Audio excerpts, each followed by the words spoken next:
Hey everyone, Masha here, and today we're diving into what I call the art of choosing the right word. We're moving beyond just knowing what a word means to understanding its nuance.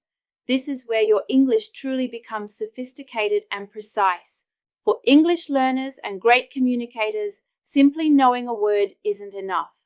To sound natural, to convey exactly what you mean, and to truly understand native speakers, you need to grasp the subtle differences between words that seem similar.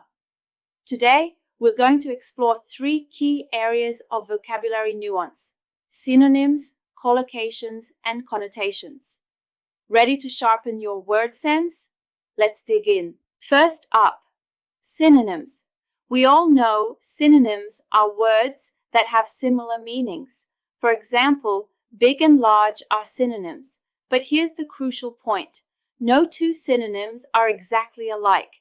They almost always carry subtle differences. Okay, let's talk about intensity.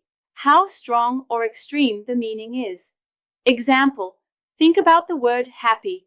We have pleased, mildly happy, joyful, very happy, and ecstatic, extremely happy. All mean happy, but the intensity changes. Formality, whether the word is more appropriate for formal or informal situations. Example, begin, neutral or formal versus start, neutral or informal versus commence, very formal. Specific context, some synonyms fit better in certain phrases or situations.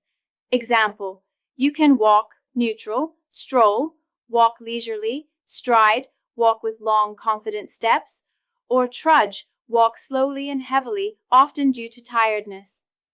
All are types of walking, but they paint different pictures.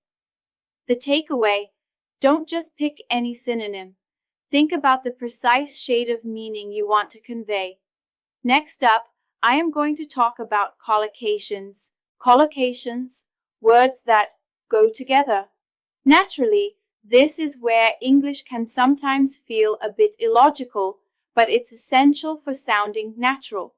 Collocations are simply words that frequently occur together naturally in English.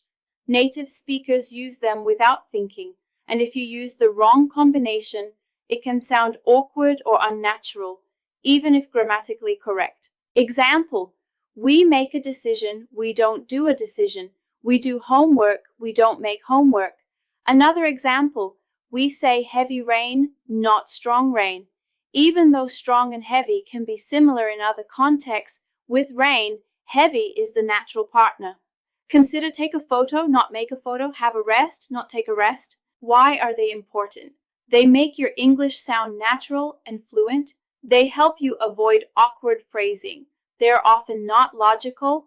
They're just how the language evolved. You learn them through exposure and practice. Your challenge: when you learn a new noun, try to learn the verbs and adjectives that commonly go with it. When you learn a new verb, learn the nouns it typically takes. Finally, let's talk about connotations, the feeling of words. This is perhaps the most subtle but incredibly powerful aspect of vocabulary. The connotation of a word is the emotional, cultural, or social association it carries beyond its literal dictionary definition, which we call its denotation. Example, consider the word thin. Slender often has a positive connotation, suggesting grace or elegance. Skinny often has a negative connotation, suggesting someone is unhealthily thin. Gaunt has a very negative connotation, suggesting someone is thin due to illness or suffering. All mean thin, but the feeling they evoke is very different.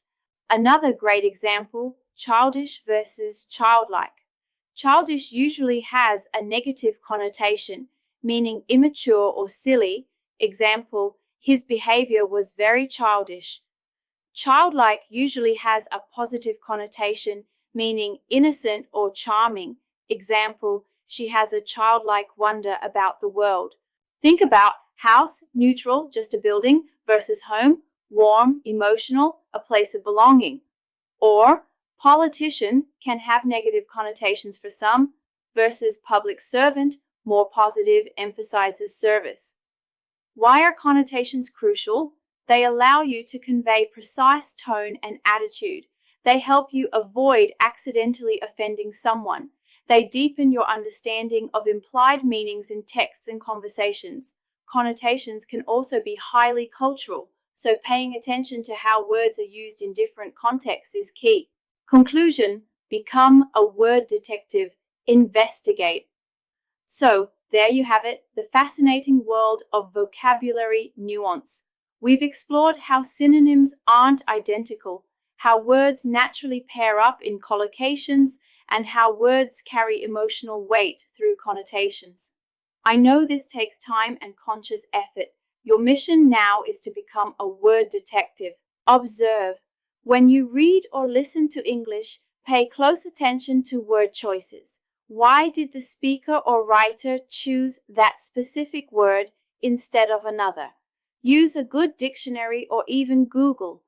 Many advanced dictionaries provide usage examples, highlight common collocations, and even indicate connotations. When you look up a word on Google, it often does the same. Practice actively.